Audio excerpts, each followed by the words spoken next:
Bonjour à tous et bienvenue à cette nouvelle édition de votre magazine La Transparence, diffusée par vous, par le studio Sven Mediab.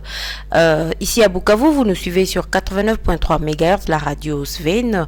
Et si vous nous suivez en dehors du pays ou bien à l'extérieur de la ville de Bukavu, il suffit de cliquer sur www.svenmediab.info.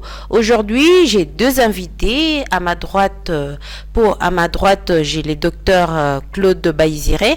Il est le directeur de communication de la division provinciale de la santé, Monsieur Claude Baïziré. Bonjour. Bonjour. Et à ma gauche, j'ai Monsieur Paul Mouloumé. Vous êtes militant du mouvement citoyen Il est temps. Bonjour madame. Avec vous, nous allons devoir parler de cette troisième vague de l'épidémie à coronavirus. Vous êtes sans ignorer que la République démocratique du Congo fait face à la troisième vague du coronavirus. D'ailleurs, le chef de l'État a pris des nouvelles mesures au sujet du respect des gestes barrières à travers la République démocratique du Congo. Et la province du Sud Kivu n'en est pas épargnée, n'est-ce pas, docteur Claude Baïziré? Bien sûr que oui, il y a quelques semaines où on sent vraiment une vague de cas de coronavirus dans la province du Sud Kivu et particulièrement dans la ville de Bukavu. Et quand vous voyez, dans le temps, on donnait les données hebdomadaires, mais aujourd'hui, on est obligé de parler des données journalières parce qu'il y a un pic qui est en train de monter et ça inquiète tout le monde vu l'allure de la notification des cas de Covid et surtout que le type de virus qui est en train de circuler, c'est un virus extrêmement dangereux et c'est ça qui inquiète beaucoup plus aussi les autorités et même la population du site Kivu. Alors, commençons d'abord par le commencement. Quel est l'indicateur qui quitte d'une vague à une autre? Vous utilisez quel indicateur pour dire que nous avons quitté la deuxième à la troisième vague? C'est une question pertinente. C'est-à-dire, quand nous avons eu la première vague, donc c'est en fonction de la vitesse de contamination de la population. Donc, à supposer qu'aujourd'hui nous avons, je donne un exemple chiffré, nous avons 5 cas. Demain déjà on a 20 cas. Après demain on a 50 cas. Vous voyez que la courbe est en train de monter. Donc, pour nous, quand tu vois le données épidémiologiques sur une courbe, c'est-à-dire que nous avons le troisième pic. Donc, il y a un moment donné, on a eu beaucoup de cas en peu de temps et après ça a baissé. C'était la première vague. Et puis, on a géré des cas. Et puis, à un moment donné, on a vu encore de grandes contaminations très rapidement en un court moment. C'est monté. On a vu, à un moment donné, ça descendu. On a géré encore la situation. Au moment où je vous parle, il y a déjà une troisième vague parce que la courbe est montée. Et comme je vous ai dit, il y a maintenant par jour, on a plus de 50 cas, alors qu'on gérait pendant toute une semaine 30 cas, 40 cas, parfois même 50 cas. Mais le cas de la semaine, maintenant, c'est journalier. Ce qui donne un autre pic, c'est ça que nous appelons des vagues. Donc c'est comme une vague vraiment dans un lac où ça monte, ça descend, ça monte. Donc c'est la troisième fois que nous voyons encore des cas. D'ailleurs, cette vague dépasse même ce qu'on a déjà vécu les 2 dernières. Et vous parlez d'un virus dangereux, une variante. Il s'agit de quelle variante? Quelle est la variante qui sévit actuellement en République démocratique du Congo et dans la province du Sud Kivu? Moi, c'est le variant indien qui est en train de circuler. Et il y en a qui l'appellent Delta.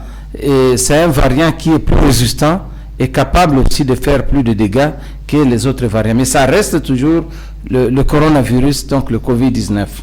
Mais comment elle se propage cette variante, son mécanisme de propagation? Se propage de la même manière que les autres, c'est-à-dire le fait qu'un malade ne respecte pas de mesures barrières, quand le malade là tousse, éternue, ou bien par d'autres mécanismes, c'est-à-dire que la propagation peut être directe ou indirecte, si je peux le dire comme cela. Lorsqu'il est direct, c'est-à-dire vous êtes en face d'un malade qui éternue, qui tousse, et il vous rejette les sécrétions provenant soit de la bouche, soit des narines, et qui tombent aussi au niveau de vos muqueuses, c'est-à-dire dans la bouche aussi, soit vous aspirez ces sécrétions, ou bien ça tombe dans les yeux, et à ce moment-là, vous attrapez aussi le virus. Mais si c'est indirect, c'est-à-dire que la personne malade, lorsqu'il tousse et éternue, il jette ces sécrétions sur une surface, vous arrivez, vous touchez avec la main, et vous apportez la main ou le doigt dans la bouche, ou bien dans les narines. À ce moment-là, vous tombez malade, donc vous avez aussi le virus dans votre corps. C'est de la même manière, c'est-à-dire que les mécanismes de contamination restent le même comme pendant la première vague, pendant la deuxième vague, c'est-à-dire comme les autres types de Covid-19. Les mécanismes de contamination sont les mêmes. Vous aviez dit que c'est un virus dangereux, il est plus dangereux que les autres deux premières vagues. Quels sont les symptômes de cette nouvelle variante? On peut les connaître? Effectivement, c'est presque le même symptôme, mais on a trouvé qu'avec ce type de virus, à part la fièvre, la toux et l'éternuement, vous sentez plus de fatigue, il y a des douleurs musculaires, et on a trouvé même des cas de maux de ventre, donc des douleurs abdominales, et par moment, il y a aussi disparition du goût, disparition de l'odorat. Donc il y a ces signes aussi qui appellent à comprendre que le mode d'action dans le corps de ce type de virus diffère un peu. C'est-à-dire que les signes sont plus patents que même le premier virus.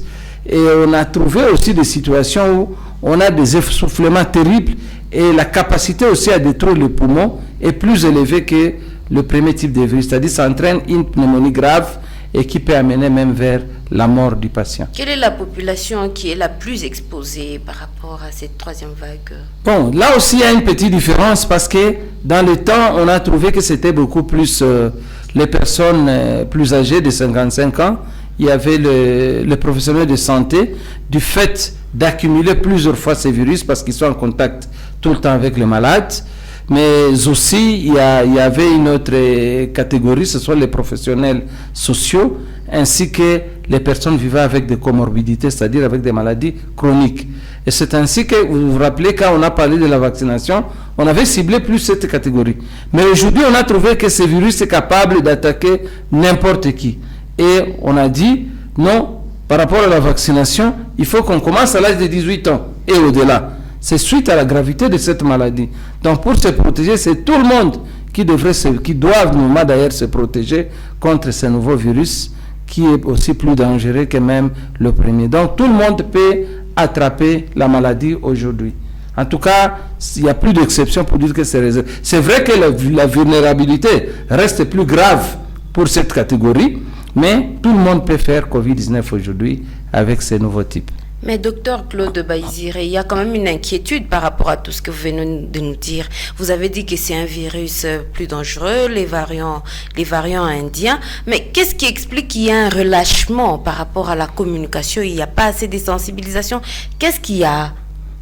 Effectivement, la sensibilisation à un moment donné était devenue un peu timide, mais il y a aussi des défis parce que l'on pense que seule la santé est amené à communiquer. Ce n'est pas le seul secteur qui doit communiquer contre un fléau comme Covid-19, c'est tout le monde.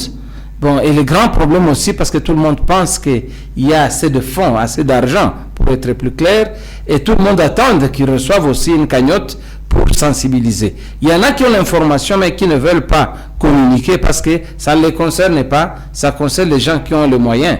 Or, ce n'est pas vrai. Nous sommes en train de communiquer pour que les autres qui nous suivent puissent aussi communiquer. Donc l'approche que nous devons utiliser, ça doit être une approche multicanale. Donc chacun là où il est, un leader religieux, un leader de la société civile, les écoles, les médias comme nous sommes là, et n'importe quel canal, on devrait tout faire pour l'utiliser, l'exploiter, afin de communiquer. Les autorités aussi doivent communiquer. Partout nous sommes organisés, nous sommes une société organisée où il y a un responsable dans tous les secteurs. C'est ce responsable-là qui devrait prendre vraiment cette responsabilité de communiquer et ne pas laisser seulement au seul secteur de santé.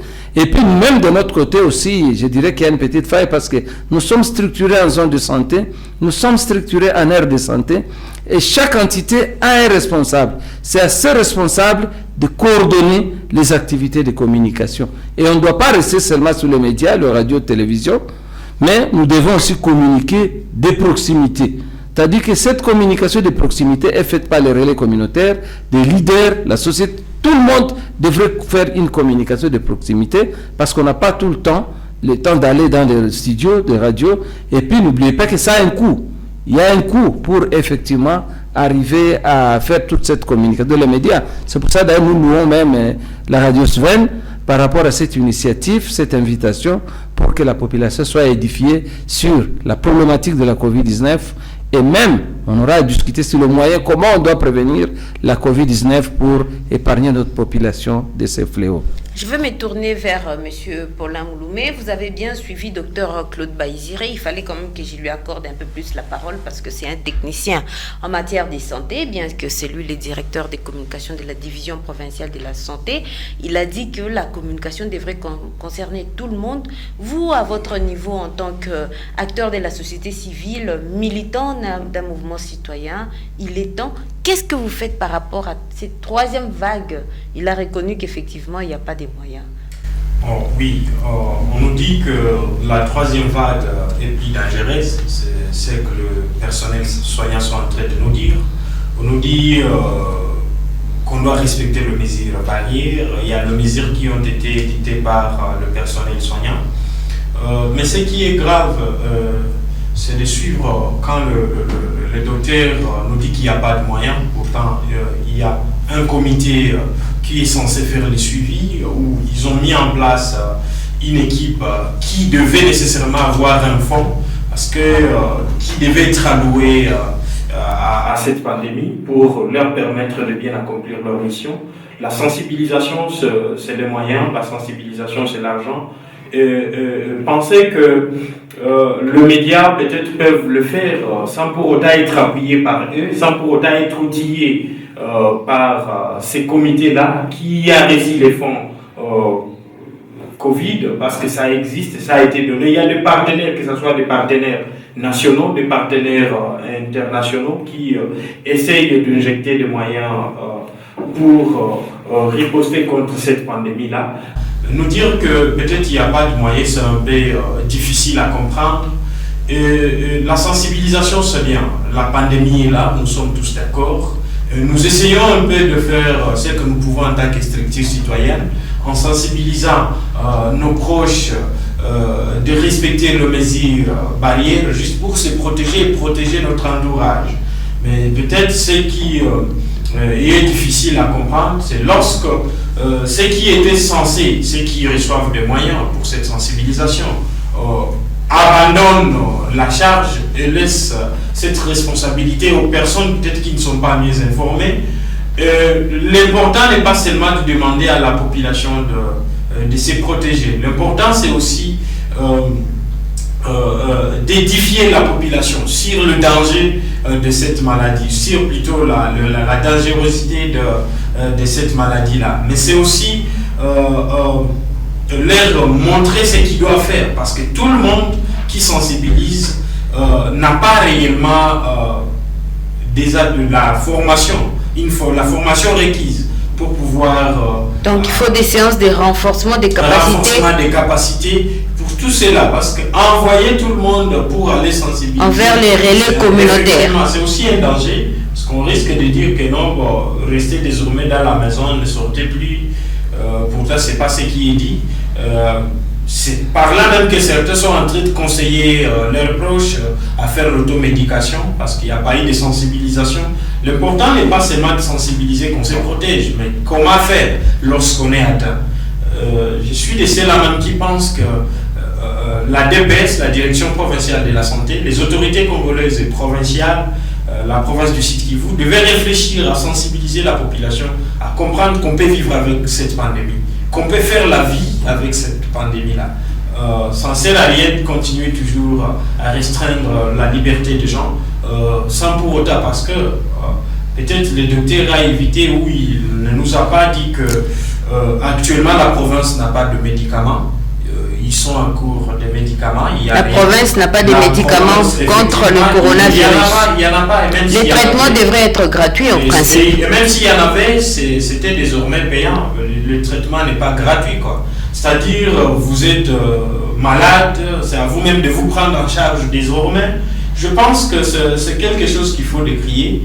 Et certains ont du mal même à aller vers le strictif sanitaire, étant donné qu'ils savent comment la facture peut-être sera exorbitante et qu'ils ne sont pas en mesure de répondre positivement ou financièrement de supporter cela. Je pense qu'il y a une irresponsabilité dans la gestion de cette pandémie, que ce soit sur le plan communicationnel que sur le plan logistique. Là, je vois les soins médicaux. Il y a beaucoup de choses que nous sommes en train de décrire. Je ne sais pas, peut-être qu'on va y revenir même sur la vaccination, toutes ces choses-là. Quand ils nous disent même qu'il faut que nous nous vaccinions, vous vous rendez compte que la communication autour de ça est floue. Le président de la République donne tel message, il jette déjà des doutes au sein de la population. C'est-à-dire, je ne me vois plus avoir le courage de me vacciner avec un vaccin qui fait peur au président de la République. C'est déjà expiré d'ailleurs. Effectivement, oui, il y a un lot. Il y a des lots qui étaient envoyés dans chaque province. Ce qui était envoyé à la province du Sud-Kivu a expiré. Et je pense, selon le propos du docteur, qu'ils ont passé même la commande d'autres vaccins. Mais pour faire quoi? Parce que... donc il se pose un problème de confiance au sein de la population par rapport à ces vaccins. Quand le président de la République lui-même émet des doutes, c'est-à-dire il suscite déjà des doutes au sein de la population. Il a dit, je cite, je ne fais pas confiance à l'AstraZeneca, au vaccin actuel, je me ferai vacciner lorsqu'il y aura un vaccin qui me rassure. Pourtant, il s'est dit être garant de la nation. Je pense que le mieux qu'il devait faire, c'est de n'autoriser aux structures sanitaires la vaccination ou d'entrer avec les vaccins qui lui rassurent lui, ou il sera le premier à se faire vacciner. Et on ne doit pas faire utiliser ou adopter ce slogan-là, le peuple d'abord, lorsqu'il y a des cérémonies, lorsqu'il y a des deuils, lorsqu'il y a des hommages à donner, lorsqu'il y a des honneurs à donner, dans le fêtes et autres, dans des voyages, c'est le président d'abord, mais pour des choses qui suscitent des doutes, qui peuvent même conduire à la mort, lorsqu'il faut que la population se porte en cobaye. Il dit la population d'abord, le peuple d'abord, mais les autres avantages, c'est lui d'abord, le président d'abord. Ce n'est pas tout, même le gouverneur de province devait se faire vacciner. Je prends mon exemple. Moi, je n'ai pas encore reçu le vaccin. Et, je le recevrai qu'après que ces gens se soient fait vacciner, en fait. Ils doivent donner l'exemple, ils doivent être modèles. Même le docteur le sait. Il sait que la vaccination de ces gens donnera comme motivation au sein de la population.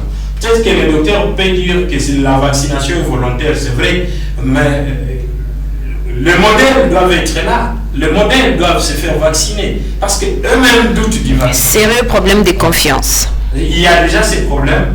Je pense que ça suscite beaucoup de doutes même. Et si même il y a certains qui ne croient pas à l'existence de la pandémie, c'est à cause toujours de la mauvaise communication.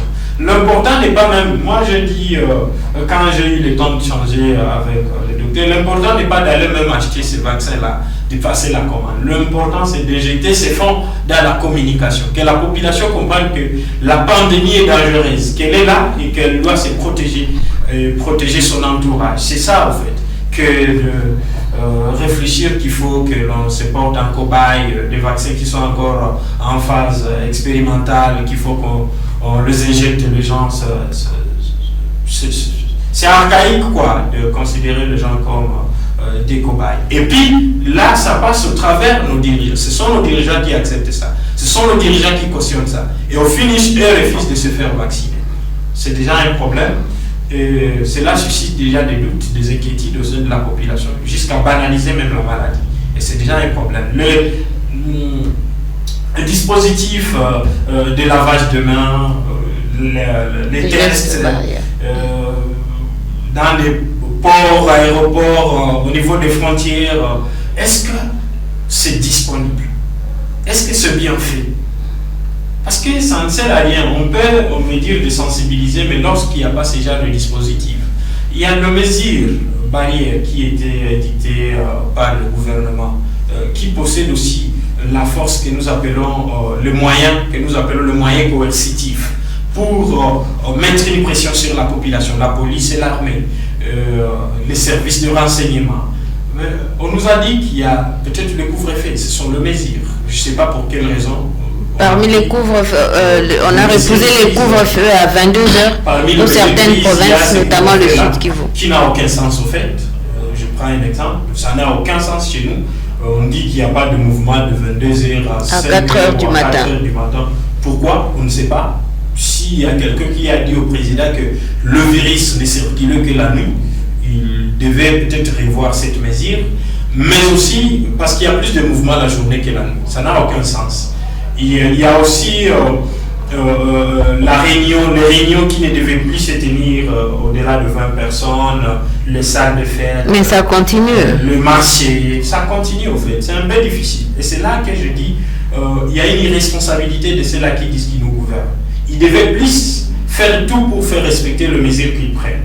Malheureusement, ils sont incapables de le faire. Et c'est là que nous prenons la responsabilité comme acteurs sociaux, comme leaders d'opinion. Nous appelons la population à se prendre en charge, se protéger son entourage, parce que la pandémie est là. Si nous pensons que nous allons attendre les décisions qui seront prises par ceux-là qui disent qu'ils gouvernent, on va attendre pour longtemps. Seulement, il faut faire même attention désormais à tout ce qui sera en train de donner comme orientation. Donc, docteur Claude Baïsiré, vous avez suivi tout ce que M. Paulin Mouloumé a dit. Il a relevé le sérieux problème des doutes qu'il y a au sein de la population par rapport... nous n'allons pas entrer dans les vifs du sujet en ce qui concerne les vaccins. Ça peut peut-être faire l'objet d'une autre émission à part entière. Mais ici, nous parlons du problème de la propagation de la maladie à coronavirus. Vous-même, vous avez dit que cette troisième vague, elle est plus dangereuse que les autres vagues. Mais Paulin Mouloumé, il a quand même relevé beaucoup de choses. Il a parlé des problèmes des médicaments. Comment s'est fait la prise en charge?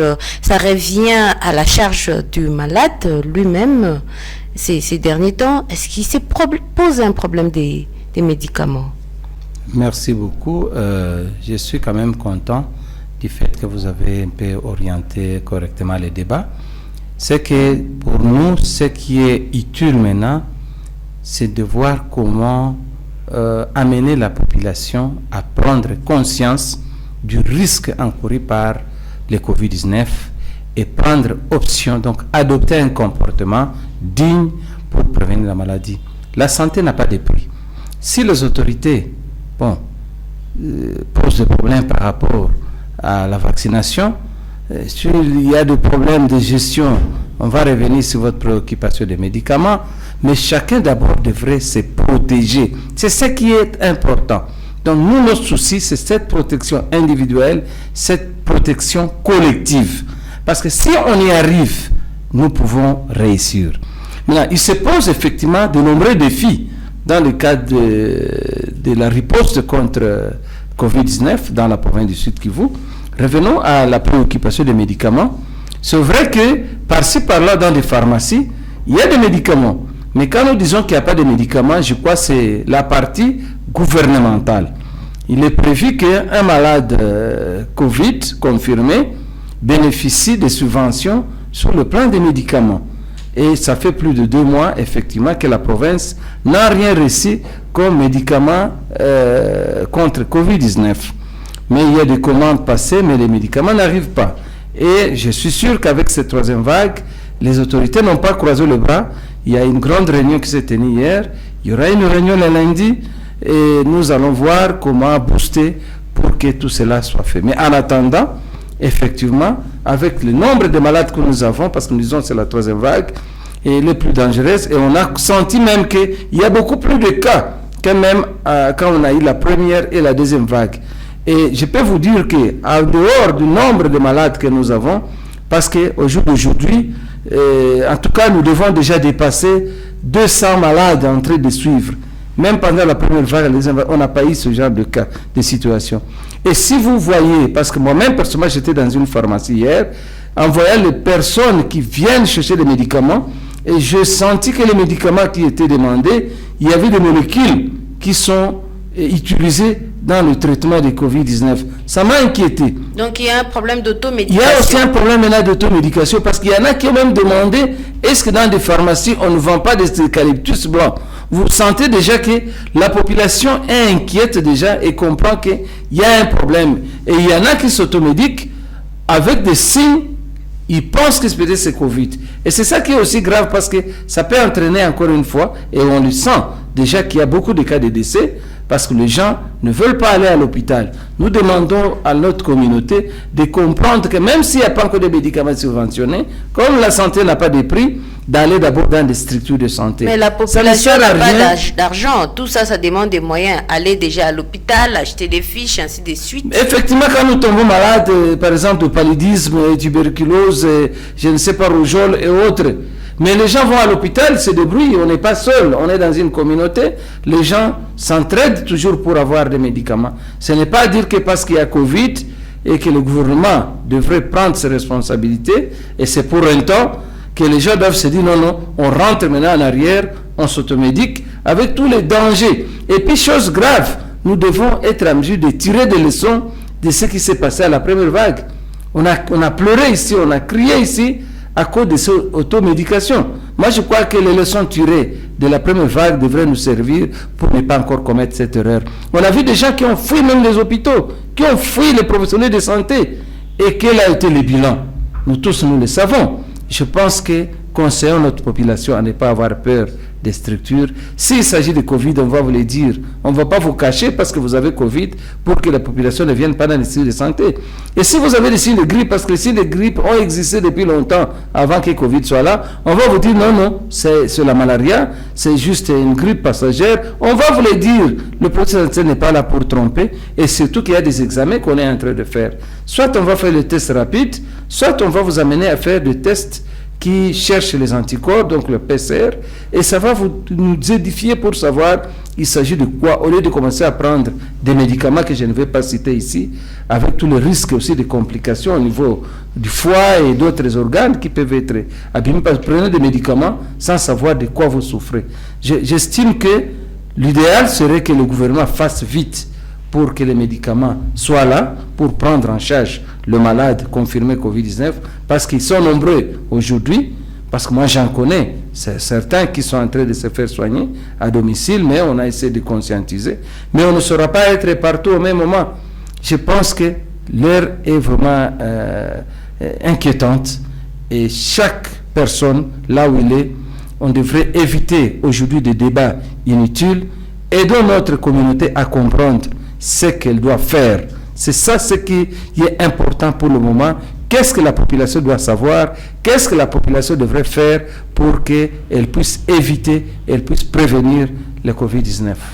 Revenons au problème des communications, sensibilisation, parce que M. Paulin Mouloumé a dit que cela demande des moyens. Est-ce que vous avez les moyens de votre politique? Effectivement, ça fait partie des défis. Ça fait partie des défis. Nous gérons toute une commission de communication de risques et engagement communautaire. Et en tout cas, c'est décriant. Parfois, on attend qu'il y a des partenaires qui ont des moyens. On ne sait pas qu'est-ce qu'ils font avec ces moyens. Mais sincèrement, on n'a pas la politique vraiment on n'a pas les moyens pour faire notre politique. Mais où va l'argent de ces fonds qui étaient spécialement destinés à la gestion du coronavirus? Bon, je ne sais même pas qu'il y a l'argent. Peut-être vous en savez plus que moi, vous pouvez me le dire. Mais en tout cas, nous travaillons effectivement difficilement. Mais le fait que c'est notre responsabilité, nous avons le devoir quand même de faire ce que nous pouvons faire. Je reviens vers Paulin Mouloumé. Vous êtes activiste militant d'un mouvement citoyen. Vous avez entendu les propos du docteur Claude Baïziré qui dit qu'ils n'ont pas des moyens pour leur politique. Vous, en tant que militant d'un mouvement citoyen, qu'est-ce que vous pouvez faire par rapport à cette situation? Parce qu'il va de soi de la vie de la population. Claude, le docteur Claude est en train de jouer son rôle en tant que responsable de la communication de la DPS. Mais au moins il reconnaît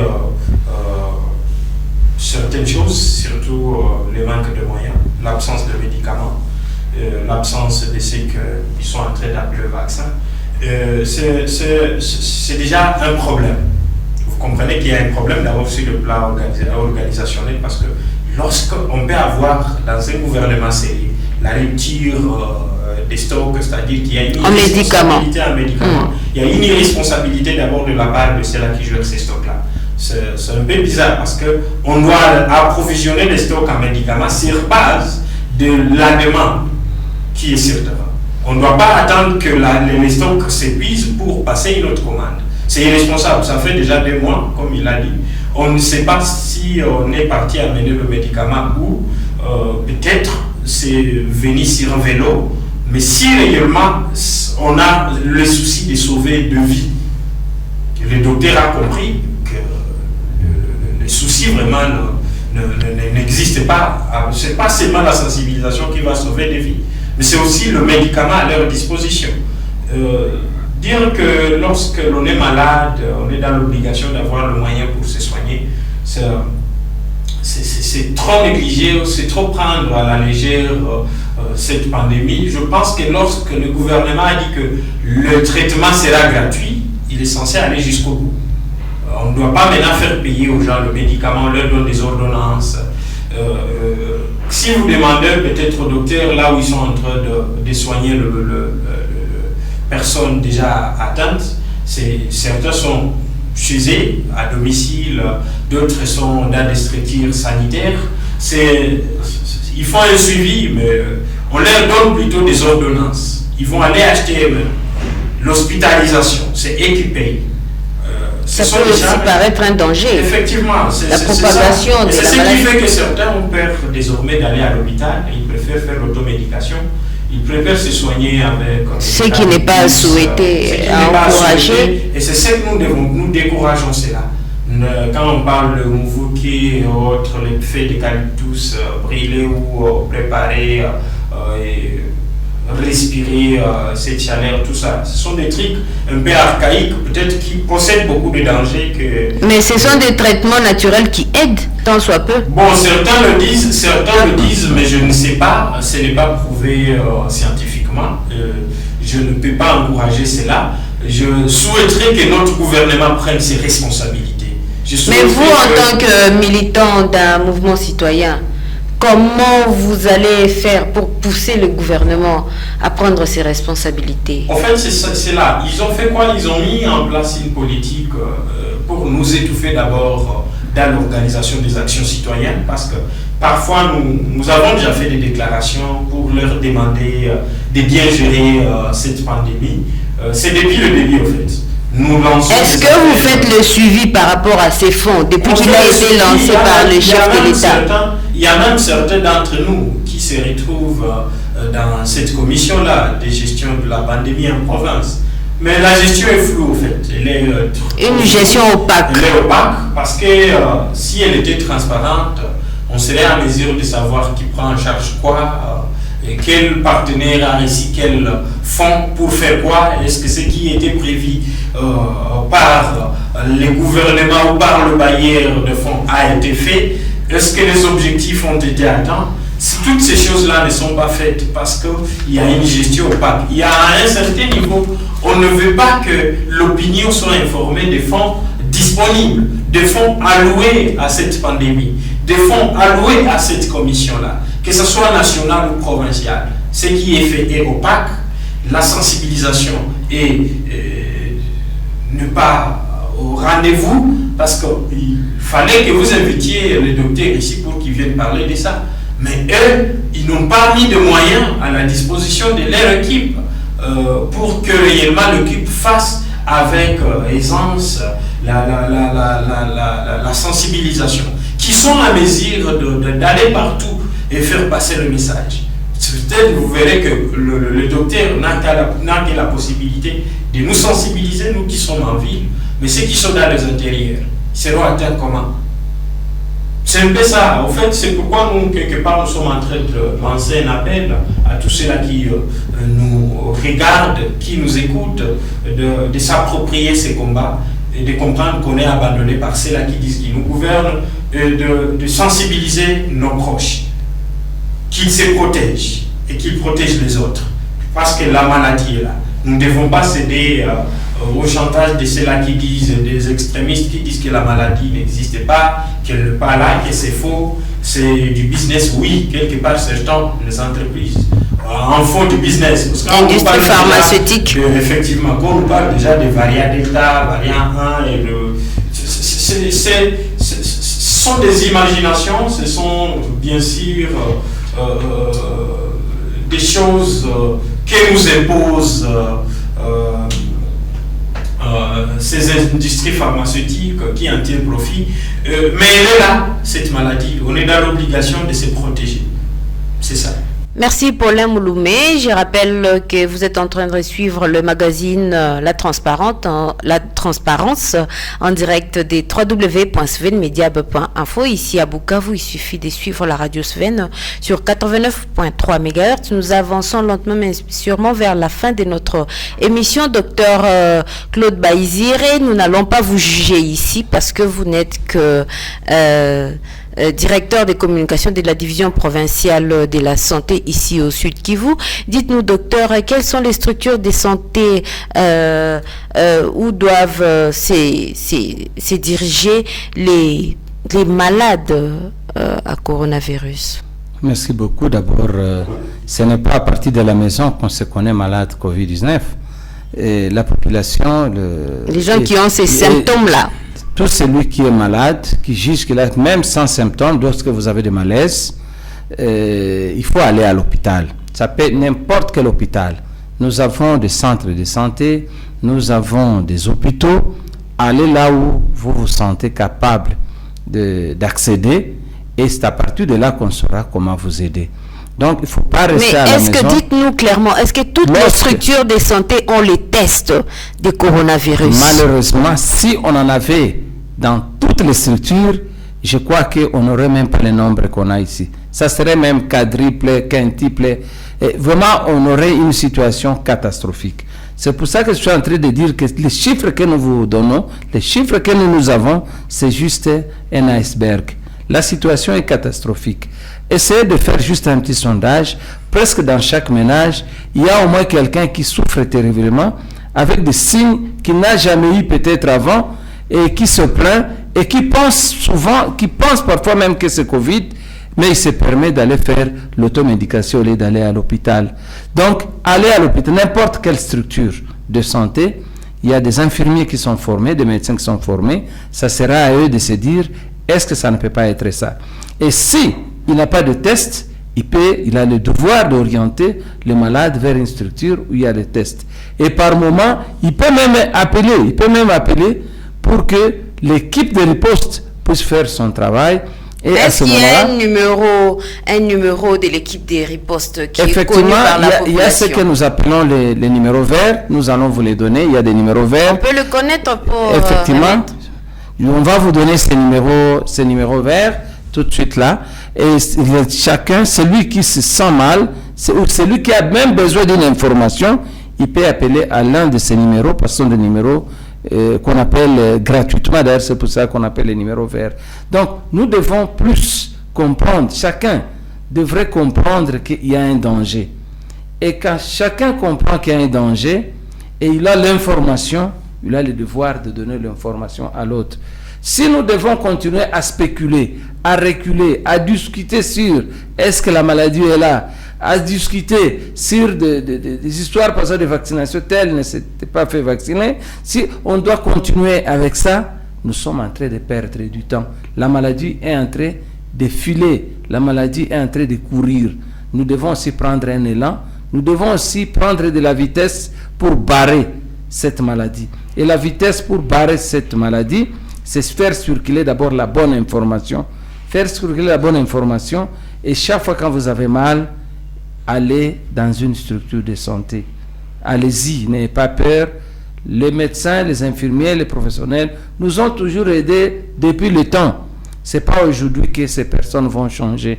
Nous sommes là pour le destin de la population, pour la santé de la population.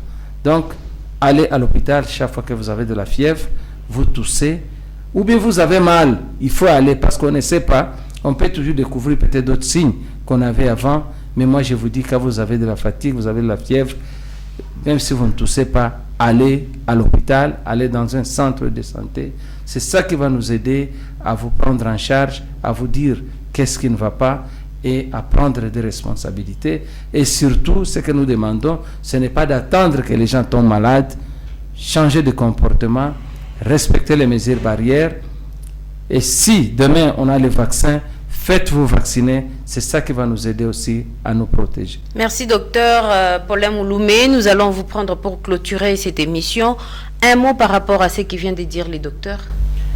Oui, c'est au docteur d'aller peut-être aussi dire à sa hiérarchie de voir comment revoir la communication sur cette pandémie, y injecter beaucoup plus de moyens parce que c'est ce qui intéresse plus la population. Il faut qu'elle soit informée, il faut qu'elle ait les bons messages, les vrais, venant de la source fiable, parce que lorsqu'on a des informations aussi ramassées par-ci par-là, parfois on cède à cette automédication, parfois on cède à l'extrémisme, on se dit que Corona n'existait pas. Bon, le vaccin, là c'est autre chose, je ne serais même pas d'accord qu'il continue à commander, sauf quand on aura peut-être, c'est le vaccin qui rassure. Là, ok, le fonds qu'on injecte peut-être dans l'achat des vaccins, on devait mettre ça dans la question, dans la sensibilisation, parce que c'est ce qui intéresse plus, que les gens puissent avoir à leur disposition le vrai message concernant cette pandémie-là, et non continuer à faire croire aux gens que c'est la fin du monde, parce qu'il y a aussi ceux-là qui en font du bise, ils terrorisent la population. Qu'on comprenne qu'on peut vivre avec cette pandémie. Ça ne sert à rien de fermer les marchés, ça ne sert à rien de... Comme on vit avec le sida. Effectivement, d'ailleurs, le sida décime la population plus que ça. Le Mali est en train de faire des morts en Afrique. La faim est en train de tuer bon nombre de gens. Mais on ne fait pas allusion à ces genres de souffrances qui traversent l'homme. Je ne sais pas pourquoi on méprise beaucoup d'attention sur cette on mystifie la maladie. Oui, on veut juste terroriser la population. Mais c'est la population a intérêt de comprendre que peut vivre avec, tout en se protégeant comme on se protège contre d'autres maladies. Un message à la population, docteur Claude Baïziré, pour conclure cette émission. Merci beaucoup. J'aimerais demander à mon collègue activiste de la société civile d'être vraiment positif. S'il aime bien cette communauté, il faut être positif et ne pas rester dans les doutes de la population, parce que cette population a besoin d'eux pour comprendre. Et la communication doit se faire par tout le monde, pas seulement le secteur de la santé. Nous avons mis en place une approche zonale qu'on est en train d'activer pour, comme il a dit, au niveau des territoires, ils ont besoin aussi des informations. Et ce sont les zones de santé qui ont cette responsabilité. Et tout le monde, chacun là où il est, un leader communautaire, s'il se dit vraiment leader, il a fait allusion aux politiciens qui doivent prendre les responsabilités. Mais les leaders aussi, toutes les personnes, tous les secteurs, les associations, les organisations qui appuient la communauté devraient aussi les aider à changer de comportement. Si nous aimons bien vraiment cette communauté, nous devons les aider et rester surtout positifs et ne pas rester dans l'expectative. Le temps révolu et le virus est en train de courir. Avançons ensemble, laissons d'abord les polémiques à côté, éduquons notre communauté à adopter un comportement sain. Et je l'ai dit, je le dirai toujours, et ce comportement sain qui va nous aider, c'est le respect des mesures barrières. Et pas une seule mesure. Si vous portez le cache-nez, par exemple, ayez aussi les dispositifs de lavage des mains. C'est ainsi que nous lançons, parce qu'avec la première et la deuxième vague, presque toutes les organisations ont bénéficié ou bien ont pu acheter un dispositif de lavage des mains, qu'on avait déjà écarté d'ailleurs, qu'on a mis à côté dans un coin. Remettez tous ces dispositifs à leur endroit, mettez des personnes pour gérer ces dispositifs pour le lavage des mains, exigez le port de cache-nez à toute personne qui entre dans un service, et même au niveau des marchés, les organisations des marchés devraient faire quelque chose. Nous avons dit ici que fermer le marché, c'est faisable, mais ce n'est pas toujours facile vu la société dans laquelle nous vivons. Tout le monde se ravitaille dans ces marchés, les gens vivent de ces marchés, c'est un peu difficile. Mais lorsqu'on sentira que la situation devient de plus en plus grave, au niveau des marchés, les gens sont en train de se contaminer fortement. D'ailleurs, avant que nous-mêmes on le ferme, la population elle-même va fuir ces marchés. Pourquoi ? Pourquoi attendre ce moment, au moment où nous pouvons prévenir la maladie? C'est le moment de faire quelque chose. Chaque citoyen devrait faire quelque chose, apporter une pierre, même un caillou, pour en finir avec Covid-19 qui est une réalité. Voilà le message que nous avions à donner à notre communauté, de ne pas paniquer, c'est vrai, mais de faire un geste et ne pas laisser l'affaire aux voisins, à quelqu'un. Non, moi ça ne m'arrivera pas, ça va arriver aux autres. Ce n'est pas de cette façon-là que nous allons réussir. Restons ensemble, restons soudés, chacun fasse quelque chose et nous allons réussir. Merci Dr Claude Baïziré, merci Monsieur Paulin Mouloumé d'avoir répondu à notre invitation. J'espère que l'appel du Dr Claude est passé. Protégeons-nous et protégeons les autres parce que la troisième vague du coronavirus est bel et bien là dans la province du Sud Kivu. Merci de continuer à nous suivre sur www.svenmediab.info ainsi que sur la 89.3 MHz, la radio Sven, et à très bientôt pour la suite de votre magazine La Transparence. Au revoir. Merci.